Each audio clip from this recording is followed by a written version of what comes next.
महाकुंभ में जो आईआईटी बाबा बहुत प्रचलन में चल रहे हैं, उनके बारे में आप क्या कहना चाहेंगे? उनके बारे में देखिए, आजकल मैं क्या बताऊँ, आज की डेट में वो बहुत ट्रेंडिंग में है और एक आईआईटीएन है वो। और सोचिए कि एक शख्स जो इतना पढ़ा लिखा, आईआईटी पास आउट, जो एरोनॉटिक इंजीनियरिंग करने के बाद में एंड फोटोग्राफी करने के बाद में प्लस फॉरेन रिटर्न एक अच्छे खासे पैकेज पे जो शख्स रहा हो, जिसकी लाइफ में गर्लफ्रेंड भी रही हो, देन उस जीवन को वहाँ से निकाल कर एक शख्स ने अपने आप को आध्यात्म की तरफ मोड़ दिया। स्वयं 4 धाम की पैदल यात्रा करना, वहाँ से आने के बाद में उन्होंने जीवन के असली रूप को समझा।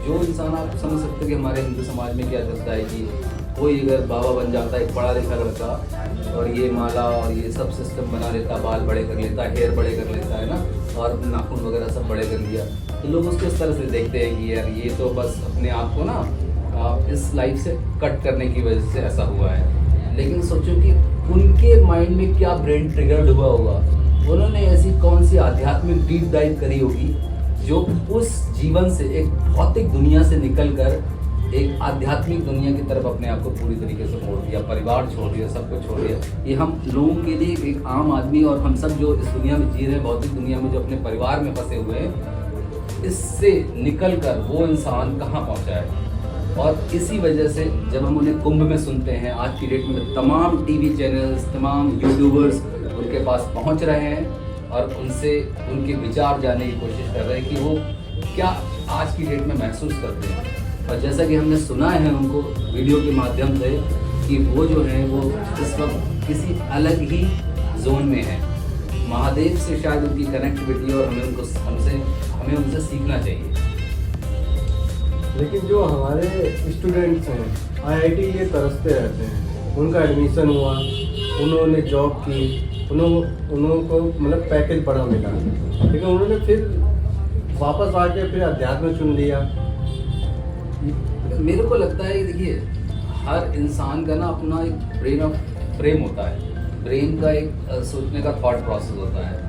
इनिशियली बिकॉज वो एक हरियाणा के परिवार से आते हैं और हरियाणा का कल्चर ऐसा कि पढ़ना मतलब वहाँ के लिए एक अलग चीज़ है। उस हरियाणा के वो अभय सिंह है, हरियाणा के उस परिवार से निकलकर इनिशियल लेवल पे आईआईटी की तैयारी करना, आईआईटी अपने आप में क्रैक करना ही बहुत बड़ी बात होती है हमारे इंडिया में, भारत में। उन्होंने वो करने के बाद आईआईटी कर लिया क्रैक। अब पता है कि सामने एक अच्छा पैकेज है हमारे लिए, जॉब तो मिलेगी रिस्पेक्टिव, वो बड़ा पैकेज है, छोटा पैकेज है, जॉब तो पक्का मिलेगी। वो जॉब भी पकड़ लिए।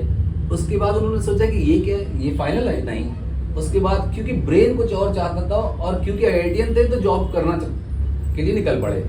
अब वहाँ से संतुष्टि नहीं मिली, क्योंकि इंसान अपनी इनर सोल के लिए तो जीना चाहता है ना, कि हमें आखिर में कहाँ पहुँचना है। अब वहाँ पे प्रॉब्लम आई मेरे ख्याल से, जैसा मुझे महसूस होता है कि वो संतुष्ट नहीं होंगे। उसके बाद क्योंकि दिल संतोष नहीं कर पाए, शायद वो उनका दिल चाहता हुआ कि फोटोग्राफी करना, तो उन्होंने फोटोग्राफी की तरफ चले गए, फोटोग्राफी करी। उसके बाद लगा यार कि ये भी अल्टीमेट गोल नहीं है मेरे लाइफ का। पैसा इज नॉट द फाइनल गोल।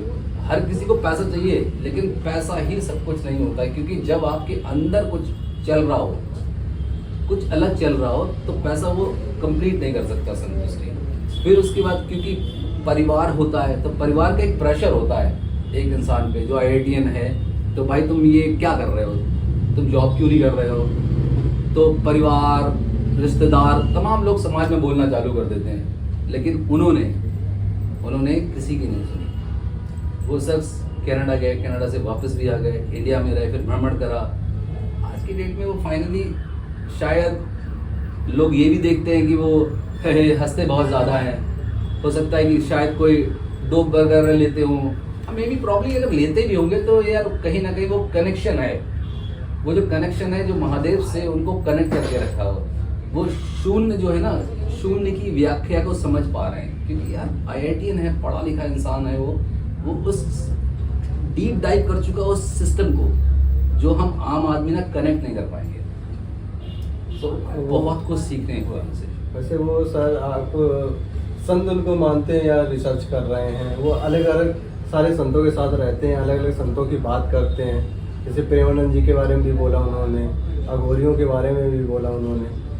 तो मतलब रिसर्च कर रहे हैं कि वो संत प्रॉपर है।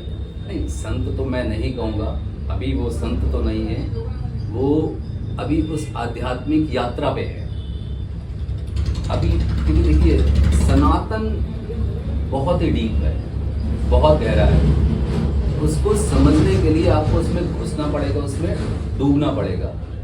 और शायद मेरे ख्याल से कोविड के बाद, जैसे हमने वीडियो से भी जाना है कि कोविड के बाद उन्होंने अपनी ये आध्यात्मिक यात्रा में शुरुआत की है।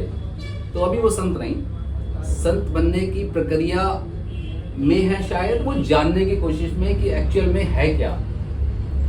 जो एक इंसान जो बहुत बड़े लेवल पे पहुंचा है, मैं इनकी बात नहीं कर रहा हूँ, जैसे कोई भी जो सक्सेसफुली यानी कि भौतिक लाइफ में फाइनेंशियली सक्सेसफुली होता है और कुछ बड़ा क्रिएट कर देता है, वो अपने अल्टीमेट गोल पे पहुंचता है, ठीक है।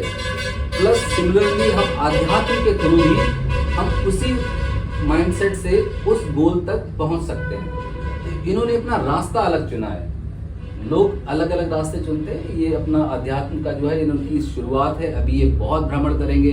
मे बी अगले 10 साल में ये और अलग अलग अखाड़ों में अलग अलग संतों के साथ बैठेंगे, बहुत सारी चीज़ें सीखेंगे, बहुत अपने आप को अलग से अकेला रख के अपने आप को इनर सोल को जानेंगे, जैसा कि वो